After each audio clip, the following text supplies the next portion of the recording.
Welcome into the DNVR Rockies podcast, brought to you by Strava Craft Coffee. Remember to use that promo code DNVR25. When you do that, you'll save 25% off your entire purchase of that CBD-infused, deliciously rich, and potentially life-altering Strava Craft Coffee. I'm your host, Drew Creasman, in studio today with beat writer Makayla Perkins, soon to be joined by beat writer Patrick Lyons, with thoughts on the Colorado Rockies taking the series over the Philadelphia Phillies. 2 games, 2 wins to 1 loss. They've won 4 of their last 5, counting the 2-game sweep over the Houston Astros. A couple of teams here who weren't playing especially well, but Mac, 2 teams that a lot of people picked to make the postseason, and you and I have been talking about just before this series. You'd come out and said, I think they can not only win the series, but specifically win the first and third game of the set. That's how we saw it play out. I mean, who would have thought? Hey. I did. I called it. Right. Who would have thought? I mean, it's awesome to see them doing so well. You love to see it. They raked today.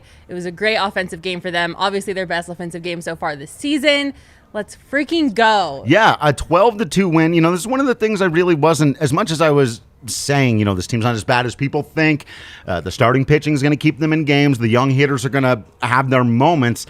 A 12-2 outburst against a true contender in the East it was a little bit shocking even to me to see him come out and do all that stuff. Obviously punctuated by the big grand salami from your dude. My dude. Trevor Story. Trevor Story. Oh, what a moment. We did a preview of the series on Friday, and I called it. I was like, I just have a feeling that this is going to be the series that Trevor Story breaks out. Obviously, he was in a bit of a hitting slump in terms of not getting any home runs so far this season. Then he gets that one on Friday and then a grand slam today. You just love to see it. I mean, this is the kind of stuff that we all want to see from Trevor Story. I'm sure he feels a lot better. Obviously, when he hit that grand slam, he was very excited. He screamed at the dugout, "Let's go." You love to see that kind of energy. I'm so happy for Trevor. I'm sure that's a big weight that has been lifted off his shoulders. I'm sure that 0 in the HR column was kind of just looming over him and making him feel, a little depressed. So I'm so happy for Trevor. It was so great to see that grand salami. And it was a grand salami with tacos. Yeah. Which is even better. So go get your free tacos courtesy of Trevor Story. That's right. You really could tell, the first one, was almost more a sense of relief. Right. It barely got out. Yep. It was still Squeaked early in over. the game. It's a solo shot, so there was still plenty of baseball left to be had. And I'm not sure he still felt entirely like his swing was right exactly where it needed to be. And then the one today, A+ bat flip. Oh, yeah. Gorgeous bat flip. I mean, beautiful. I should find who said on Twitter, and I 100% agree. I retweeted it from DNVR Rockies that we need that bat flip immediately in MLB The Show because you can customize them, and that was, but more than relief, exuberance, Yes. joy, excitement for basically having just won the baseball game in the 4th Right. inning. Oh, yeah. That was the deafening blow. There was Yeah. no coming back from that. That was the moment the Rockies won the game. So, I can't say enough how relieved and happy I am for Trevor because I'm sure that was just a huge weight lifted off his shoulders, and he feels much better now. Hopefully less pressure when he steps up to the plate so he can perform at that high level we all expect and know that Trevor can perform at. So yeah, it's definitely one of those finally moments. It's as much as you can believe you should have better results until you see the ball go over the wall. It's just tough to feel that way, to get 2 of them in a series, break out, have one of them really, as you mentioned, basically be a game winner. And I think we're going to see some more star level Trevor Story for the next couple of weeks, months. How long is let's not July? Let's not worry about that too much for right now and just enjoy it while he's here. But it really was nice to see him get that one today. You could see in his eyes, in his face, and yes, in the bat flip, how much it meant to him. And yeah, I actually had a moment too after he hit that grand slam and he was running the bases. I was like, all right, I'm just gonna take a deep breath and I'm gonna enjoy this. Yeah, this is a great moment for Rockies fans. It was, like I said, the defining moment in the ball game. So I was just like, you know what? I'm just gonna sit here. I'm gonna lay on back and I'm just gonna enjoy this game because we don't know how many more of these we're gonna get, but for this moment I don't care about that. I just care about watching Trevor Story play this baseball game and hit a grand slam. Yeah. Your cord's a little on the foot, so just be careful around your mic. Oh, thanks. Oh, yeah, all right. So another excellent performance today. Also on the flip side of things, might have gotten lost once the game got blown open. And, with 2 monster home runs from Bryce Harper that punctuated it that were maybe difficult to see. But other than that, Jon Gray dominated this Philadelphia Phillies lineup. Nobody got anything going against him. No threats. Like I said, the 2 home runs from Bryce Harper that have not landed yet. Mm-hmm. Yeah. But beyond that, shut everybody else down. Jon Gray continues to be absolutely fantastic here in his contract year of 2021. Yeah, I mean, he even got a hit today. He drove in a run. That's right. So he got that rally started. Yeah, not only did he look great on the mound, but he also drove in a run for the Rocks. So hashtag pitchers who rake. You absolutely love to see it. Who needs the DH? Not the National League. But it was awesome to see him get that hit. I will say, like you were talking about taking in the Trevor Story Grand Slam, I took in that Jon Gray hit knowing that this is probably the last year we're going to see pitchers hitting. And it really was a great moment. I mean, 2 strikes on him, 2 outs in the inning. Yeah. Rockies are still down 2-1 at that point. Yeah. In what would ultimately become a 7-run inning. So if Jon Gray doesn't produce that single up the middle, who knows if the Rockies are able to chase from the game, get into the bullpen that early for Story to get that grand slam. So to see him contribute offensively is not only really fun, because it's always fun to see pitch.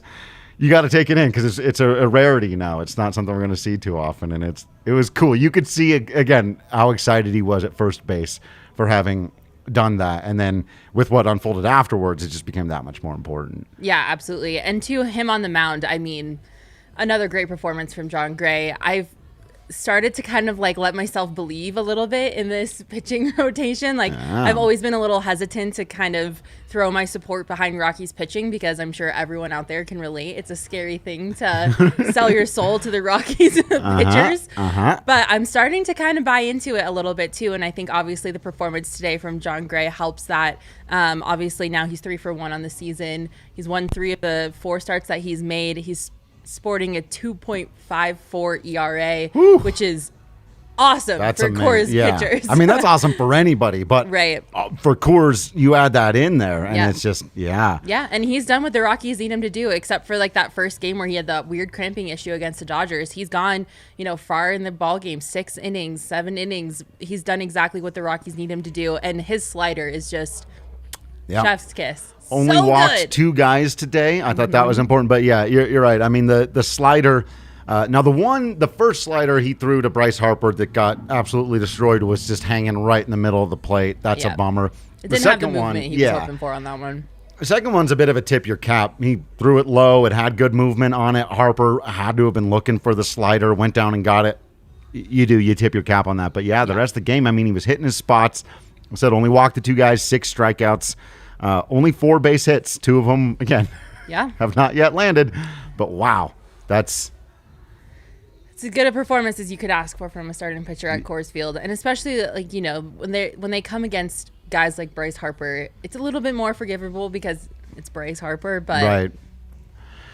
Yeah, I mean, again, there's a reason the phrase tip your cap comes from baseball. At some point, you just appreciate that somebody's. In fact, we could even toast the Breck Brew. Though we're going to toast it to Jon Gray and Trevor Story in this one, the big winners for the Colorado Rockies. And you can get a much bigger Breck Brew down here at the DNVR Bar when you become a member. You should become a member today by going to the DNVR.com, subscribing to the annual. When you do that, we'll send you a free shirt from the DNVR Locker. Plus, we'll hook you up with a free holistic stick from our friends at Holistic Wellness. It's HOLISTIK wellness.com. Go and check them out. They've got all kinds of phenomenal reviews there. You can also use the promo code DNVR30 when you're ordering their CBD products of other varieties than that free holistic stick that you're going to get because you're going to become a member. I can feel it. I feel it in my bones. I feel you out there typing in right now, thednvr.com. Going to the page, signing up for the annual subscription, and I can see that shirt and that free holistic stick going out your direction. And then all the other discounts you get weekly on our merchandise, getting to come hang out with us in the Discord channel and talk movies and baseball and other sports and pretty much anything and everything under the sun all the time. There's just so many reasons why you've got to become a member of the family today. Don't hesitate. Turns out these Rockies might not be as terrible as you thought, and at the very least, I think they're going to continue to be entertaining. So join the family. a good time to join us. Yeah. Come on in. It's also always a good time to save money, and you're probably spending way too much money on your insurance. Gabby Insurance can help you out there. It stands for Get a Better Insurance. Easy way to remember. It's GABI. Get a Better Insurance. Go to gabi.com/DNVR today. It'll take you less than 10 minutes. You just plug in a little bit of information, and like I said, less than 10 minutes, they'll hook you up with a whole bunch of quotes. You pick the one that you think is the best, you start saving money. I saved over $480 just on car insurance for the year. Our guy Eric Weedham saved over $1,000. Lindsay saved some big money. I know everybody here has been saving money with Gabby Insurance. Anyone who's got anything that's insured has saved money. It costs you nothing. There's no obligation, no text messages, no emails, just money that stays in your pocket. Again, it's gabi.com/DNVR. All right, a few other. Well, I want to get to anyone who's noticed one of the players who was key in this series that I haven't talked about yet is noticing that I'm exhibiting some real self-control so far. But I want to go back now and talk about the first game of the set and the hero of that game, the walk-off home run in that one. And guy, I think he ended up with 6 hits with that last chopper that he had in the series. My dude. Raimel Tapia. How about this young man right now? Yeah, he is. I mean, wow. He's one of the Rockies' best players in their lineups so far this season. He is a consistent bat. He is performing at a level obviously higher than a lot of the other players are. Obviously, he's one of the longest tenured players on the roster, so that's kind of be your status quo there. That blows my mind every time you say it. I know. That blows my mind. It's so weird to think about, but Raimel freaking Tapia, El Cangrejo, you're doing it, dude. You're doing the thing. He's doing the thing. I sent out this tweet during the game, and I was really glad that I didn't jinx him about the strikeout. So Raimel Tapia has struck out 7 times this year. 7 times. That was 9.3% coming into the game. Mm-hmm. That's ridiculously low. Almost certainly unsustainably low, but that's an absurd rate. He hasn't struck out since Jacob deGrom got him, and Jacob deGrom is striking out 14 people a game. Yeah. Right now? Yep. So Jacob deGrom got him during that doubleheader a week and a day ago from when I'm talking now. That's the last time he struck out. The only time he struck out on the homestand. Of course, I sent that tweet out, and the next 2 at-bats, he was in an 0-2 hole immediately, and I was like, oh no, yes, he's going to strike out. Yep. But he didn't in either of them. One, he rolled over to the right side, but it brought in a run. Mm-hmm. And then the other one, he got a Baltimore chopper and ended up with a base hit. And you just go, oh, okay, this has always been the Raimel Tapia experience, right? Yes. He's always doing stuff and causing chaos, and to see now that particular element of his game that was always present in the minors, the not striking out, putting the ball in play, where his first couple of years in the majors he was striking out, and now to see it, you're just like, that's the guy. There he is. Makayla, I'm so excited. Having so much fun watching him play baseball. It is really exciting watching him play baseball. You know, we all who have watched the Rockies for a while have been one of the players we've been the most excited about has been Raimel Tapia. You know, we see the potential that this kid has. We see the talent that he has and what he brings to the Rockies roster as people who watch the Rockies. Obviously, you know, it's the curse of Coors that he gets a little overlooked and anywhere else.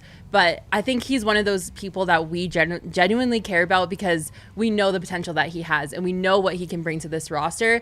And so to watch him do something like he did by walking off and helping the Rockies win on Friday was just awesome. And something that you talked about too was, you know, he's being patient. He's taking his at-bats deeper. He's waiting for the right balls. And one thing that I love about the way Raimel Tapia plays baseball is just, you know, when he's at the bat or he's at the plate, it's not like he's I just don't see like that overly I don't know. He just seems so calm, cool, and collected when he's at the plate. And Yeah. even when he's down Focused, 0-2. right? Yeah, when he gets behind in a count, it's not like you can see the dread on his face, which like obviously baseball players don't usually show a lot of emotion like that. But like I never panic for him, you know? Right. Like when some batters are at the plate, I start panicking on the inside for him. It's like, oh no, if they're down 0-2, like it's game over. But with Raimel, when he's down 0-2, like all it needs is that one splitter ball that he took yard and he's going to come up big for you. So I never panic when Raimel's at the plate, which is great because I panic a lot when I watch the Rockies. there's a decent amount of panicking Not going having on. to panic when Raimel comes up to bat is such a nice feeling. Yeah. There's a couple things I want to say about that. There was a moment similar to that for Josh Fuentes today where I did feel that little bit of panic. If you remember, it was kind of right in the middle of, it was right before the whole run. It was the first run that they needed. There's one out, runners at second and third, and they had bunted him over to get him into that situation. So they're giving Josh an opportunity here where he doesn't have to get a base hit to produce a run to make it a 2-1 ball game. But Josh has really been struggling with the bat this season, and he's been striking out a lot. Yep. And that's one where I kind of went, oh, man, there's a big moment for a young hitter, and you think it's a random-ass April game. Wow, is this a big – because if he strikes out right there – he's going to feel like he just let his entire team down. The Rockies probably aren't going to score that inning. They went on to score 7 runs. He had to get the ball in play there after that successful bunt. And he took a very reasoned, like, inside of himself swing, drove the ball pretty deep into the right center field gap, an easy sac fly. And that was the first run of the game for the Rockies. And that was great to see, back on your point about Raimel Tapia right now, you've got that opposite feeling of doesn't matter what the count is, there's a guy at third, and all you need is a ground ball to second base. Right. You feel extraordinarily confident that Tapia can at least give you that. So, The other thing that I wanted to say about the walk-off was that was hilarious. For those of you that watched it very carefully, he was trying to hit a home run with every swing he took, and he dipped. Like, he leaned and he dipped in an at-bat, which is terrible form in almost any other situation. Like, you don't want guys doing that regularly. But it was a reminder that Raimel Tapia can totally change what he's trying to do with the bat at any given moment. And he's normally not trying to hit a home run, but when that's the only thing on his mind... Like, he went down and got a splitter that was probably not going to be a strike. Yeah, no. It was super low. Yeah. And I just love how transparently, like, his normal swing went completely away from him. Yeah. And then you would worry, well, like, okay, is that going to mess him up for the rest of the series? No, he went right back to being, because he's a bat manipulator. And that's one of the reasons why when people talk about his batting average or whatever, the great thing about Raimel Tapia is not that he hits 310. It's that he hits 310 at home and on the road. He hits 310 against righties, 310 against lefties. Consistency. In May, April, June, July, he hits 310. Yes. and to see him, okay, I'm done. Drew has a bit of a boy crush, if you couldn't tell. Done. That's my dude. It's so exciting. I think a big part of it is because I saw him do this throughout the minors for so long, and we'd seen glimpses of it at the majors, and now we're just seeing the full Raimel Tapia experience. It's cool. I hope I hope some people, not everyone is enjoying it as much as I am, I know that, but I hope some people are enjoying it as much as I am.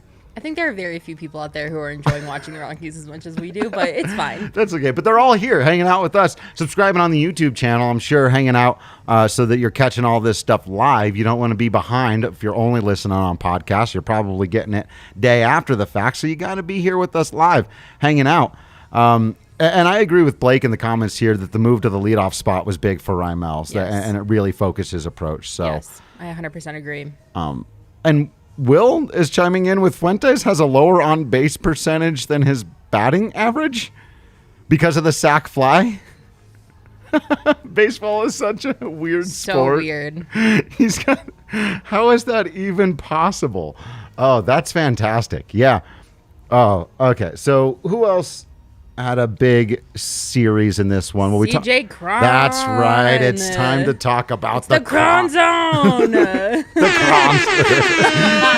Thank you, Tech Boy. Oh, man. He threw out some laser beams. Actually, the hardest hit ball in the game today was his single. I'm not in the middle of all surprised. That yeah. dude is freaking huge. Yeah. Like, I expect the ball to be at least hit like 102 miles an hour off that bat or higher every time he hits the freaking ball, because he is just a very large human being. He is. He added a 2-run home run late. He had a bunch of hits in the series, bunch of RBI on the homestand. Really broke out this homestand. It hadn't really done anything for the Rockies other than commit a couple of key errors and have some ugly at-bats. In fact, were worried about him. We were like panicking. We're like, oh, God, here Mac we go. and Patrick and I were talking in the Slack right before this happened, and it looks like we might have Patrick to be able to join us soon to jump right in on this conversation, because starting to wonder, like, is CJ Cron just done? And then the guy's got like 10 RBIs. Well, we were even saying this past couple of series have bought CJ more time on the major league roster.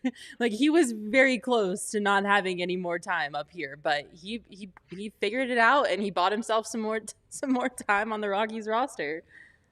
And according to Bud Black in the post game, Cron hasn't changed anything in his approach because, again, as a veteran of at 10 seasons, 120 home runs to his name, he knows what he's doing. Yet it just wasn't happening for him. So we're seeing his walk rate continue to go up a little bit, strikeout rate go down. He's driving in those runs, and as much as, again, his play in the starting lineup might be taking away some time from some of the younger dudes, he does provide a lot of lineup protection for today. Ryan McMahon, again, young guy in the lineup. He's trying to help out Charlie Blackmon a little bit. So I think you do understand that at a certain point, you can't just throw out a roster of crazy young guys.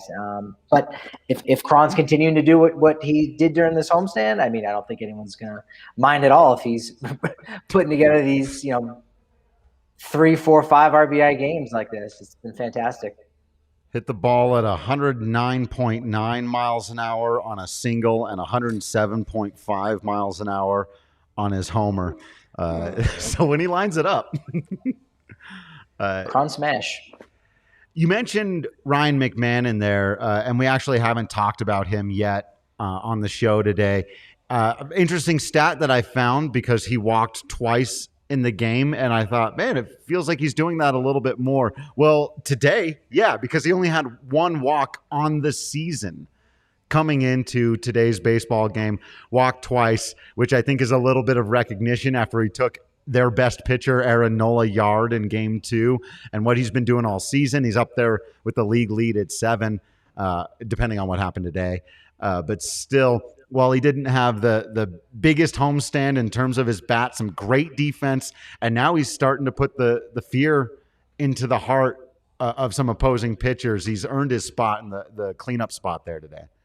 And I think he needs to learn, and I'm sure he would say this too, how to be that guy in the lineup, batting 4th, batting 5th, and just having that different approach where guys are not going to throw him strikes. And so he's not drawing the walks. Right. He is striking out because he's like, man, I can hit. So if it's close to the strike zone, maybe I can hit my 8th and my 9th, Take a whack at that thing. et cetera, right? And he'll have to sit back and be patient now that he's kind of in this new skin of being the big bopper on the team, being the power hitter. So he'll have to adjust to that a little bit. As you said, the homestand, took a small step back, but I don't think anyone's really worried with him, moving over to third base, because Daza's been playing so well. So Hampson's been playing second base. McMahon's at the hot corner. His defense has, been standing out really well. So he's still contributing to the club. And when everyone else is doing what they need to do, you can withstand, McMahon going a little bit quiet here and there in some moments. We do have now our king of the game. We talked about him, of course, a little bit before you came on, Patrick, sharing our thoughts about how great it was just to see almost his reaction to the Grand Slam, as much as the fact that he hit the Grand Slam. But what was the post-game chatter about Trevor Story really coming through in a huge way for the team today? Well, he said just before I came on that, there were a lot of emotions in that, like it was kind of a turning point, not just for the game, obviously, but, just for him. He talked about the guys having confidence in each other and that they're fighting for one another. And I think you hear that typically from a leader who's maybe trying to do too much. And that's what Buddy said to start it off, is that a part of him feels like Story feels like he needs to do too much, like he has to carry the team. He used those words. That Story feels like he has to carry the team. Wow. And he doesn't. No. And you saw that look where he hits the home run and didn't even get a bat flip. It was more of a helicopter coming out of his hand. It was like one of those KBO helicopters. And you just saw the excitement that he had. And it wasn't for him. Like, look, I'm kind of getting off the schneid. I got my second home run finally. It was more for his teammates and what it meant to them, because they had been working so hard. They are keeping these games close. They have helped ensure a winning month of April at home. They're 8-7. Oh, I didn't even think of that. Yeah, there you go. Their run differential after the series is now +6. So while they have the worst record in the NL right now, they have a better run differential than 3 first-place clubs. I'm looking at you, Mets, A's, and Royals. So again, it's just one of those things to think about, and it's probably part of what Trevor Story has been feeling. And you just see it kind of all come out in that moment of like, whew, I'm finally doing my part to contribute to these guys who are fighting and busting their butts, because they're all trying to make their way in this game, and they're all trying to win for one another, like they've been all throughout the minor leagues. And so it finally all came out in that moment of jubilation, and all of the Denver metro area and all Rockies fans in the Rocky Mountain range couldn't be happier for Trevor Story right now. It was a collective fist pump from everybody wearing purple today. Really fantastic stuff. As far as, I did the Raimel Tapia spiel before you came on. I don't know if you want to add. I've said a lot of Raimel Tapia stuff, but seeing him out there grinding, dude, it's fun. And that, like you were talking about with Story, maybe looking around and seeing a guy who's hitting right around 300 now, has been on base in every game but 2, has only struck out 7 times on the year, and one of those was against Jacob deGrom. So that's basically, ceremonial. Got him back on the homer. So let's cancel that one out. I'm saying that when you're striking out once a week, you're contributing to your ball club. And actually, let's switch it to somebody we haven't talked about. You can share your thoughts on Tapia. Someone we haven't talked about is Dom Nunez. Another great game. I think he came into this homestand batting under 200. He's up around 244 now and just hitting the ball well, catching great games, giving the Rockies life out of the 8th spot in the order. Who would have thunk the bottom of the order not being a total net zero? Oh, is anybody remember Net Zero, the internet company? No. Dial-up? No. What does that sound like? That's a dial-up company. He can hit 200. That's fine. Like, again, it's having the power. It's getting on base. It's being that threat just to say, hey, we're not going to have 2 easy outs in a row. Like that's a major problem. And, he's, I think been more defensive first than the offense. I think the offense has always been there, but I think there was this thought that, he's going to be better defensively than maybe offensively, and that's where you go, all right, Elias Diaz can be the offensive guy, Dom could be the defensive guy, and they've actually both kind of done both ends of the spectrum, right? We saw it Saturday night where Diaz was fantastic, throwing out a runner at third, back pick on Hoskins at third base. Yeah, there those was are a some sacrifice punt. Getting McMahon, so he stole the show on Saturday night in so many ways. So Nunez has been fantastic, leading all catchers, rookie or veteran, in triples right now, right? He's got 2. Thank you, Andrew McCutchen. Yeah.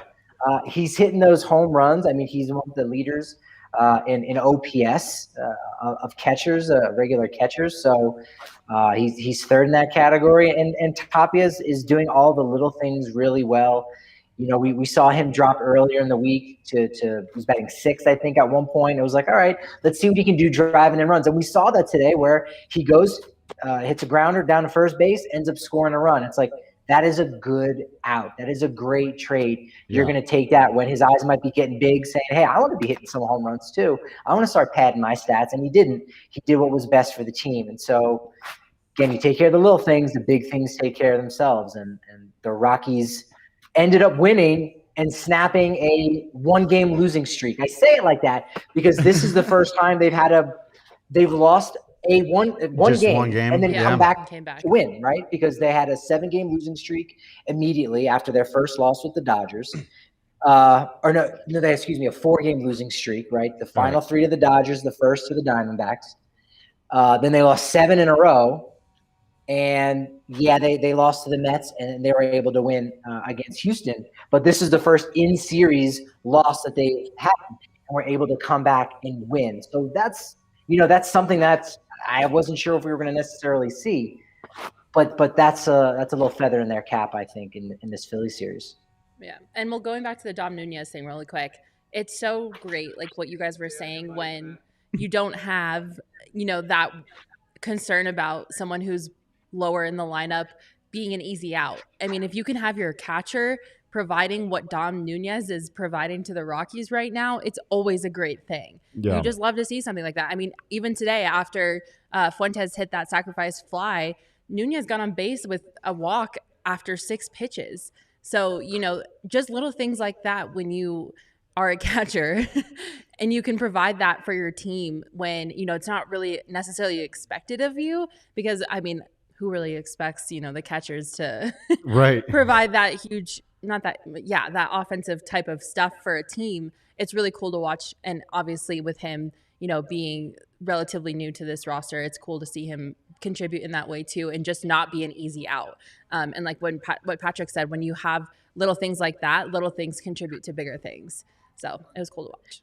Can we also give Diaz and Nunez a little credit for the fact that now Rockies starters have 11 quality starts? Yeah. Yes. Which is, I think it's tied for second most right now in baseball. So, I mean, that's pretty darn good. That actually leads me perfectly into what I was going to say, because we're going to do 20th and Blaze here in a minute. But these are basically the honorable mentions guys that we're talking about right now. Nunez didn't quite make it on the list because they actually had such a good last couple of series. Here, Elias Diaz, as you mentioned. One of the guys who didn't get a quality start, as you were talking about the string of them, was Antonio Senzatella, who got squeezed in Game 2 by CB Bucknor. I don't have time to get back into it again. Everyone knows where I stand on the issue, but it was just a bad automated game. Strike zone. Automated strike zone. Yeah. Automated strike zone. It's time. Senzatello, I think, would have gotten the quality start in an automated strike zone there. So we continue to see great starting pitching, good to great starting pitching out of the Colorado Rockies almost every single time out, which is pretty impressive. And you do have to give both catchers credit for that. Another guy who's an honorable mention, just missing. He's got to feel frustrated. He's hitting 325, and Jonathan Daza can't get on 20th and Blaze. And actually, there were a couple of things today that I really appreciated about not just his approach, but I thought he was emblematic of the team doing this. If you recall last season, you remember those series against the Diamondbacks where they just kept putting the ball in play, and it wasn't even quality all the time, but these choppers up and down the thing, and they're just throwing the bat head out there at it and letting the ball fly around. And the Rockies did that this homestand, particularly Jonathan Daza. Before Cron started smashing him, he had one of those where he just sort of flung the bat head out there as a little lazy fly ball in no man's land in shallow left. Patrick, you really, I think opening weekend, were highlighting this as heavy as anybody, that the Rockies have to put the ball in play. It has to be their number one goal as an offense. And Daza took some not good, in quotes, swings out there in these last couple of games that produced hits or moved guys over, put the ball in play. And you just like seeing that up and down the lineup. And he had his first career home run, which was fantastic. And he even said that, one of his idols in Venezuela was Miguel Cabrera. And it said, it reminded me of when earlier this year, Miguel Cabrera hit that home run that he thought was a double in the snow, because when Daza hit his, He was in the snow. So there's kind of this, symmetry there for him. So yeah, he's produced a lot more than I think a lot of people have expected. And you just got to give that guy that opportunity. And that's been the good thing that, Bud Black's doing, where he's mixing and matching appropriately, where it's like, all right, Josh, you got to fight your way back into the lineup a little bit. Cause right now it's Daza's spot to lose, and he was okay like the last couple nights. So we'll see what happens with Fuentes, but I like that. Fine, play the hot hand for the time being, because there's still enough of these young and experienced guys going out there playing that it still feels like it's being shared. It's kind of like, instead of having 3 outfielders and a 4th outfielder, you can have 4 outfielders that all get 450 at bats. Yeah. Like, the math actually works if you are playing 3 games and then taking the 4th day off, whatever it may be. So it's been a good balance, and it's glad to see Jonathan Daza, contributing in this way. Most people didn't think Daza would make the roster. Everyone thought he was going to get designated for assignment during spring training. So, I mean, huge credit where credit is due situation. He's on my dude team, so I'm a little biased, but he is being that dude for right now, and we love to see that for him, especially when so many people were just completely overlooking him before the season started. But also, Patrick, to build off what you said with Bud Black kind of being strategic with the people that he has on his roster, another guy that I think he's done really well managing and setting up for success is Jordan Sheffield. He's made 6 appearances now and has given up 0 runs. 0.000 ERA looks pretty good. Looks great, especially for the Rockies bullpen. So I think that's another guy that I wanted to use an example, Patrick, for your Bud Black managing his roster well theory. Just because, obviously he hasn't been in the most high leverage situations, but this is his first year. He debuted this year in the majors. So, you don't want to throw him on murder row and let him go up against, the top of batting orders and things like that. But the situations that he has been in, he has delivered and has done exactly what Bud Black needed him to do in that moment. And he has a 0 ERA to show for it. So it's really cool to see him getting a moment to shine too. And I never want to miss a moment to bring him up, because I think he's been a bright spot for the Rockies so far this season. And it's cool for me to watch just because it was so unexpected. Obviously, he was a Rule 5 draft pick over from the Dodgers that the Rockies picked up. So I always feel like I have to give him a little shout out, because it's always cool to see, little moments like that. And getting the final out of any baseball game, I don't care if you're up 10. Yeah, it's a little, okay, it's easier. It is easier, but still, he'll remember that. Like, getting the final out of a Major League Baseball game is a big deal. And he may not have an opportunity to do that again for a while, but I agree. I like the way he's easing him in. And if he keeps pitching like this, he's going to get eased right into bigger and bigger roles.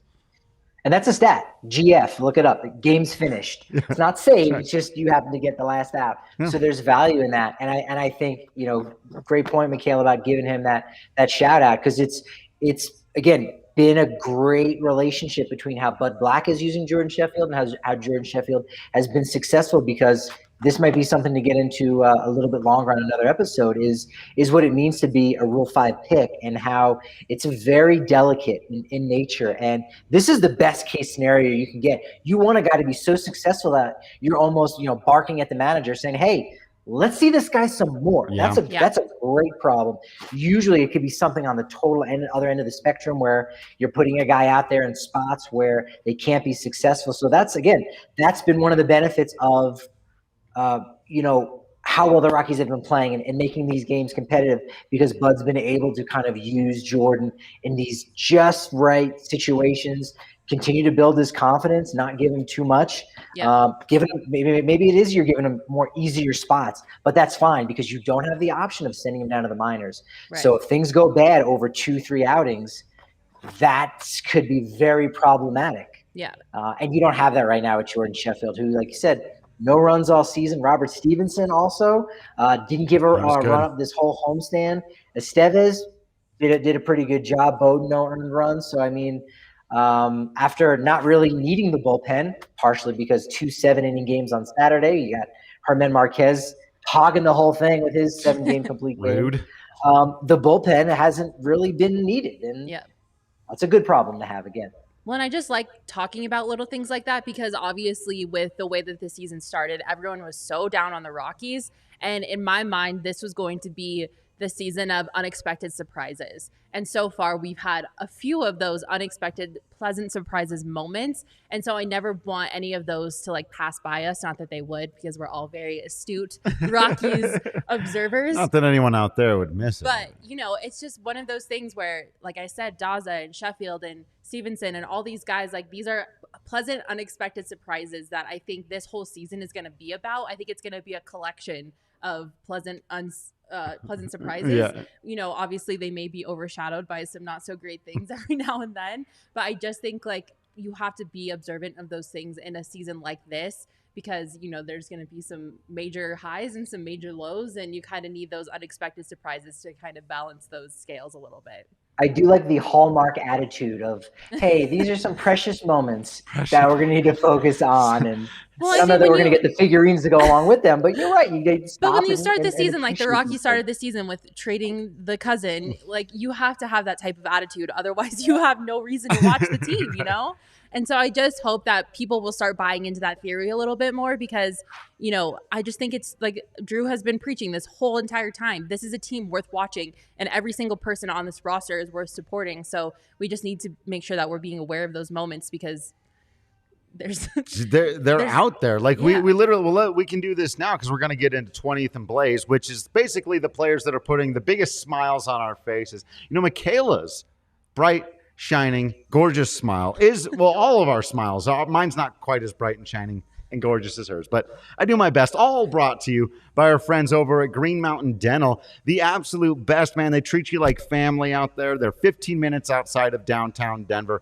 They'll hook you up with a free Sonicare toothbrush when you schedule a cleaning, x-ray, and exam. They're the absolute best. They've been one of the longest tenured. They might be the longest. Them and Strava, they're right there together. They've been around for a very long time, back to the BSN days. So helping them out helps us out. It helps you out. It really is, as Mac knows, the place to be treated as family when you got dentist work going on. So check them out over at Green Mountain Dental Group. Also, right before we get into 20th and Blaze, got to plug our friends at Illegal Pete's. It was a tacos day for the Rockies. I don't know if they've got tacos there. I think they technically do. At the very least, they've got taco-adjacent food, and you can get it down at Illegal Pete's. They've also got their own deal going on. You show them a ticket to any event, and they'll hook you up with half price off a marg when you order an entree. But they're absolutely fantastic. Everybody knows Illegal Pete's. You know it's good stuff. You were just wondering whether or not you were craving it until I said this just now. Post-series Rockies win Illegal Pete's. Yep. So get it. Yep. That's just a yep. We got to talk with them. We got to talk with them about having something like, you know, DNVR burritos. Like if the Rockies scored 12 or more runs, like buy one, get one free. That's an idea, Patrick.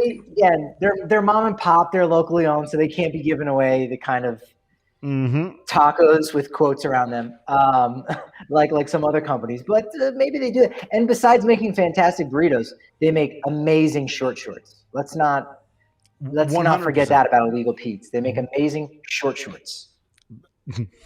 The short shorts are incredible.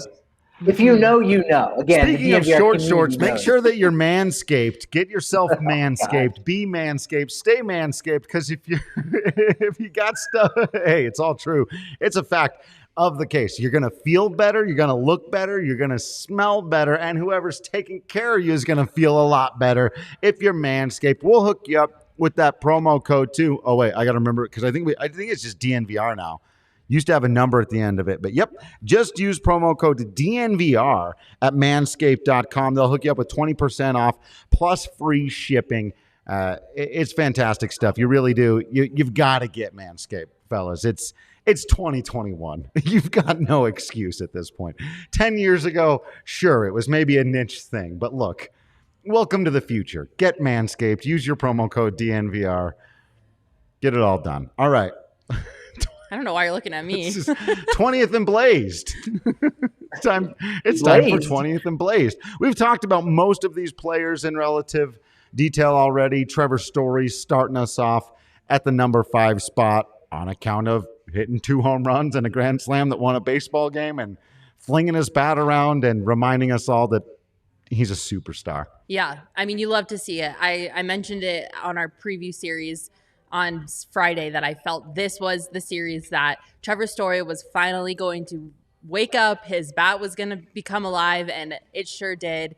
Obviously, you know, that first home run on Friday, you love to see it. That was kind of the weight lifted off the shoulders moment, I think. And then today with the grand slam, I mean, come on. You couldn't ask for anything better than that. I'm so happy for Trevor. Hopefully he can kind of use this as a jumping off point to feel less pressure and to feel like, the weight of the team and the future of the team isn't resting solely on his shoulders, and he can just go out there and have fun and swing the bat and hit those home runs that we all know that Trevor Story can hit. Yeah, 9 RBI this week. And, after that DeGrom outing where he went 0 for 3, he was batting .245. Dude has gotten a hit every game since then. He's got a 7-game hit streak, which Raimel Tapia also does. I should have saved that one for a couple minutes from now. But he's now batting .299. So, yeah, Trevor Story is I think he can relax. CJ Cron, he can relax. And I think all of, Rockies land can relax. And now it's just about Charlie Blackmon being able to kind of do Charlie Blackmon-like things. Yeah. It's your turn, Charlie. Since you mentioned it, that's number 4 on our 20th and Blaze. Who would have thunk at the beginning of the week we were wondering whether or not he was going to be done, whether or not he was out of baseball in a couple of weeks, fried, sauced, out of here. CJ Cron reminds us, nope, still a big dude who can hit the ball real hard and real far. Welcome to the Cron zone, baby. We love to see it. Like Drew said, we weren't even sure how much longer he had on this roster, but he's sticking around. He's contributing in the way he needs to be. You absolutely love to see it from a big boy like that. Big. Yeah, he also had 9 RBI. Dude had 4 for 5 today. I mean, right? he's been doing unreal. Doing a good job. Strikeout rate's coming down too. So you like to see that. So they're going out on the road in really good shape. It's good to see Cron doing what he was signed to do.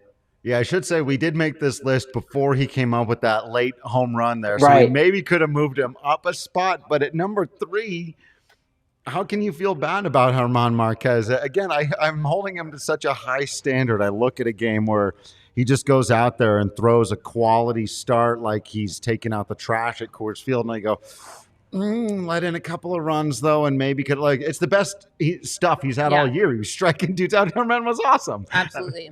I mean, he totally made me eat my words because I said he was a ground out, really a pitcher. ground ball guy this year. He's a ground out ball, whatever, this guy this year on Friday. So I'm glad he made me eat my words because he struck out 8. So you absolutely love to see it. I think, he just keeps the trajectory that he's on is really encouraging because every start just seems to be better and better and better. And he keeps fixing things that maybe didn't go right the last time. And you just love to see that kind of progression out of German Marquez. And I'm glad he made me eat my words about being a ground out pitcher because he was striking them out on Friday. There's no doubt about that. Yeah, before Jon Gray ended up giving up those 2 home runs to Bryce Harper, it was him and German Marquez, for starters, who did not give up a home run this week at Coors, which is, again, pretty good. Rockies starters going into today had only given up 2 home runs on this homestand. So, again, the starting pitching has been doing it in every which way that you slice it up, and Marquez at the front of that.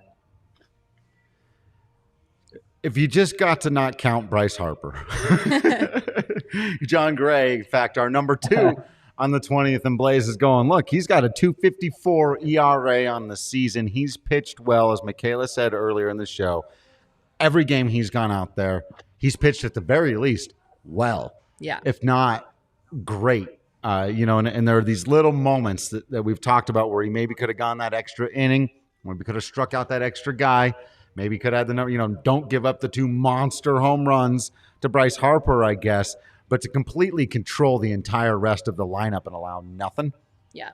I mean, even that walk he gave up, I think there was like a leadoff walk in like the 6th or something like that. It didn't even matter because he got the next 3 guys after that. Yeah. So I think, Patrick, you might have missed it because you were at the press conference, but I said earlier on the show, I've always been really hesitant to really buy into Rockies pitching, right? Just because they've burned me in the past. They've had troubles with consistency always. So kind of buying into Rockies pitching has been hard for me personally. But I think today's performance from Mr. Gray and then the pitching, however you look at it, for like this whole season basically has made me want to buy into this Rockies starting rotation, this Rockies pitching. Obviously the bullpen's a little bit of a different story, but in terms of the rotation, I feel the most willing to buy into a rotation more now than I've ever felt as a Rockies person in my life. So that's pretty cool.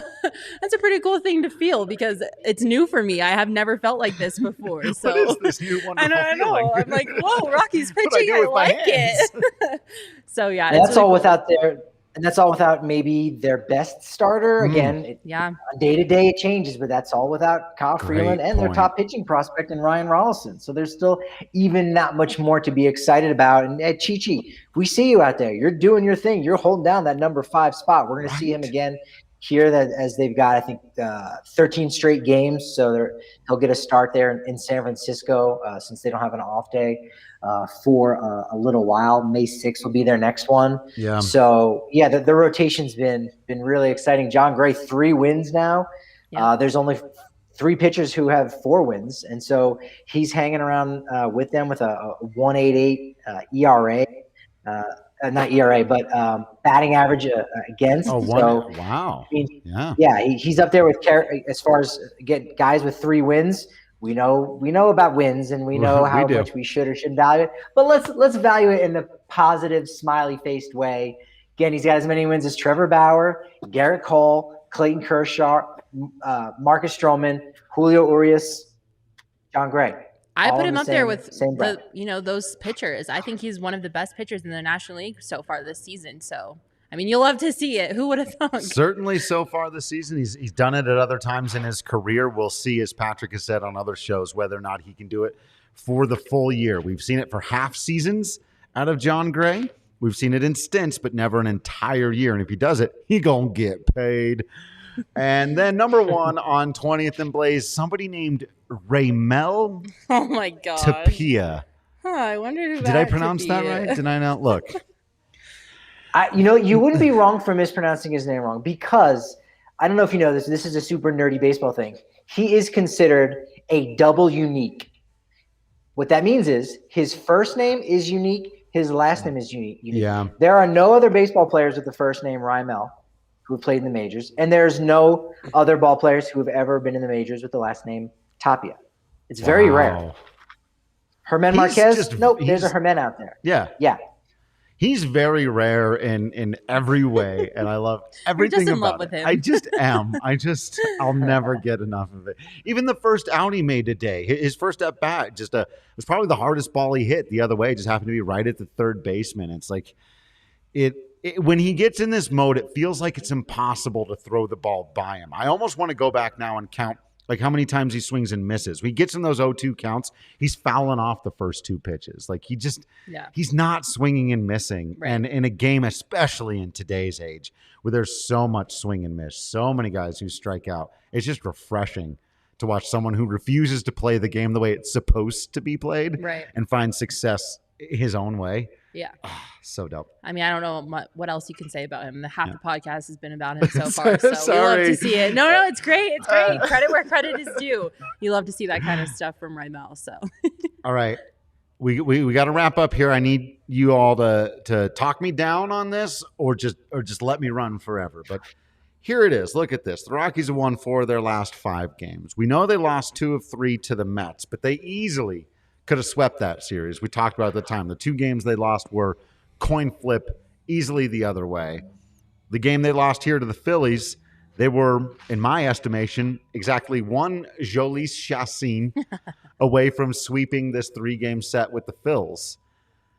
Now they go on the road back to San Francisco, the scene of the crime where we know hangover effect. They can't hit. They couldn't score runs. They got swept.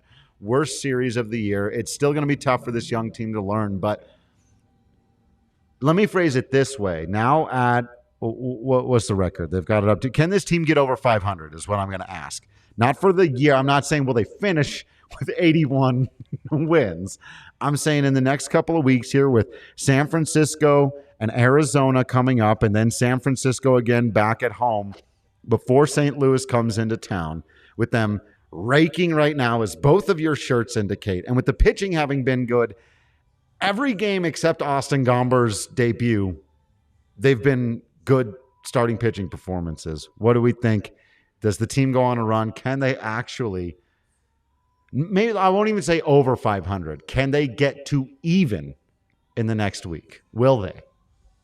I think so. No. I mean, No. I'm more scared now of the Diamondbacks than I have ever been so far this season. Madison Bumgarner just threw an unofficial no-hitter today. Doesn't count. Doesn't count. What did Zach Gallen do? Also One really hitter. well. Yeah, one hit. One hitter. So they combined So they threw a combined one hitter. One of the best offenses, yes, got Oof. one hit in 14 innings Yeah. against the D-backs. So I'm a little bit more scared of them now than I was That makes earlier sense. in the season. Obviously, they swept the Reds. They took 2 of 4 from the Nationals. So they're doing a little bit better than I anticipated them doing so far this season. I'm a little worried about that series more than I would have been if they hadn't just no-hit Atlanta. But, we're going to roll with it. They're going to play the Giants 9 times by the time this their last series with them wraps up in the next week or two. So Yeah. I think they'll be able to kind of figure out the Giants by the time their 9-game whatever ends. I can't think of the word. So I don't know. I think it's reasonable that they get at 500. I mean, also like the Cardinals, like they're not looking too great either. They're pitching. They're having a lot of issues with their pitching. So Yeah. I guess I'm a optimist when it comes to this because Patrick is chomping at the bit to disagree with me, but I don't think it's out of the question for them to hit 500 at some point soon, especially looking at the schedule that they have coming up. The only people that I'm worried about is the Padres series starting on May 10th. But other than that, I think it might be not too far out of the question that they hit 500. Yeah, this is their best chance of doing it because, again, the longer the season goes, the more weaknesses get exposed, obviously. So being 5 games under 500 over the course of their next 10 games, 3 against San Francisco, 4 at Arizona, 3 more at home against the Giants again, they would have to go 8-2 during the next 10-game stretch. Let's go. In order to get over. Now, if you throw St. Louis in there, yeah, because they're not the world beaters that we think they may eventually be, they'd have to go 9-4 over the course of the next 2 weeks. That feels more doable. Keep in mind, for sure now that that seems more doable, right? Yeah. But keep in mind, they did just go on a 5-1 or a 4-1 stretch here. So combined, they'd be 13-5 over a 3-week stretch. That would put them as one of the best teams of it. So when you put it in that context, it really makes it hard. They just really started behind the 8 ball. But I'm not going to say it's impossible. They definitely can do it. I just don't think they will. San Diego comes to Colorado right after that. Right after, yeah. Then Cincinnati. They're on the road in San Diego for Arizona, back to New York before they get Pittsburgh at the end of May. It's going to be really hard, but hey, one day at a time, right? Tomorrow's a new game. Go out and win that one. And, can they go 9-4 over the next 2 weeks? Yes. It could But also I be would put it about about timing. 25%. I was just about to say that. Like, Yeah. Look at what's happening right now. Look at how hot this team is after today's game. Trevor Story's waking up at the Sure. right time. This might be a good opportunity for Charlie to wake up. Charlie plays excellent against the Diamondbacks. He sure is due. So, it might all be about timing. And the starting pitching has been incredible. So the only really unknown variable is the bullpen in this situation. So I think it's a known variable. Well, okay, it's known in the fact that we know that they suck, but it's unknown about how they will either contribute or hurt the team. But I think they've hit a bit of a stride. I think sweeping the Astros and then taking 2 of 3 from the Phillies is huge for them. And I think that's a nice little confidence boost. And everyone seems to kind of everyone seems to be getting hot right at the right time. So who knows? I like that. And how about this? If the Cardinals continue to play around 500 and should the Rockies go 9-4 over the next 13-game stretch, that does mean they're going to win 2 out of 3 against St. Louis in St. Louis. You could have, if you're looking at the wild card rankings or whatever you want to call it, you could just have the Rockies shoving it in the Cardinals' face and whoever they have playing at either of the quarter infield positions. And it would go, hey, it's never too early to start playing record. spoiler, dude. It's never too early to start spoiling these people's Spoiler, seasons. Why not? I love Why it. not? No, I even think about what if they just win the next 5, get to it, and then drop off entirely? Just, whatever. Let's find out. We're going to be watching. Either way, like we said going into this set, whether they do or not, it's a winnable series. Now, it's tougher because it's on the road, but the Rockies have several winnable series. The next 3 series are ones you shouldn't be beyond shocked if they win. And if they do that, they'll be right around that 500 mark. And that's kind of fun and cool in a place I don't think even the most optimistic Rockies prognosticators thought they were going to be right now. So fun and interesting. Like Makayla said, starting pitching's been great. The bats are coming around and they're hot right now. We're going to keep watching that bullpen to see if somebody other than Jordan Sheffield and Robert Stevenson and Daniel Barr, even he's been shaky, can figure it out. But this is an exciting baseball team to watch right now. And they showed you today that at any moment they could burst out for 12 runs and they can take a series from a team that a lot of people picked to win the NL East. Maybe not a lot. I think more people had the Mets. I think they were probably the more common pick. But some people were definitely still high on the Phillies. There were plenty of people who picked the Astros. I was and still am. I think they can be a team. They're going to be in the hunt for sure. Yeah, and the Stros as well. A lot of people had them, still have them in the hunt for the postseason there. So for the Rockies to come out, win 4 or 5, I know. Mac and I were both before the season down with the Stros. They're finished. But however there's a spoiler, right? That's being the spoiler right there. Is cherry picking those victories. So. The problem is the Rockies have yet to win a game on the road. They're 0-6. Ooh. Is that right? Patrick. Yeah, the stat. Throw a little cold water on the party at the end of the show. Everyone has at least 2 wins on the road. Yes, they're due. Yikes. So we'll be hanging out with you tomorrow. Are we pre-gaming it? Let's do a little production meeting right here on the air. People always love that stuff. We'll probably, because it's California series, we'll probably be pre-gaming it for you the next couple of days here on the DNVR Rockies podcast. Be joining us. Be on the DraftKings Sportsbook app so you can be placing your bets and doing all that stuff with us. Hanging out on social media so that way you don't miss any of the extra tidbits that we're always throwing out there for you. At Patrick D. Lyons, at Makayla E. Perkins, at Drew Creasman, at Kale Sorbo behind the scenes here. Appreciate you always, Tech Boy. Happy birthday, Tech Boy. Happy birthday, Kale. Happy birthday, Tech Boy. It's Kale's birthday. Everyone go follow him on Twitter. Kale, happy birthday. One step closer to being Tech Man. Still right. Tech Boy, though. I don't want to make you feel old. So make sure you're following everybody. Make sure you're subscribed to the DNVR.com so you get all the written content, all the discounts, all the perks that come with that. You don't want to miss it. I got a few big things coming up for you. I've got the series wrap where I go through everything that worked and everything that didn't over the last couple of days. And I've got the big picture piece on the top 5 ways to fix the Colorado Rockies that are actually achievable. I know a lot of people want to throw out pie in the sky ways of like sell the team to Theo Epstein, but like I've got some like real things that could be done. And I'm not against selling the team to Theo Epstein. Does anybody know what Theo's doing at the moment? Can we get him on the phone? He's making. I feel like we need the reaction from the kombucha girl. Yeah, like no, well maybe no. So all that stuff we're going to be covering, and maybe a Colorado Rockies team approaching 500, showing that they belong, that they can stick around, and that they can beat these teams that people expected to be better than them. Because every time the Rockies win a baseball game, it's essentially icing on the cake. You're putting your finger in the eye of somebody who said they were better than you, and when they win the series, you get to go ha. And that's it. So stick with us. Keep going ha as long as the Rockies are playing well, and when they're not, well, we'll hang out to go for those as well. Those are the noises that we have for you. We'll have to we'll have Eric make shirts. So make sure you're continuing to be absolutely awesome baseball fans out there. We know you're having fun right along with us. We appreciate each and every single one of you. We promise to continue being absolutely Kale Sorbo, Tech Boy / Tech Man, Makayla Perkins, Patrick Lyons, and Drew Creasman in here. And until next time, we will see you at the ballpark.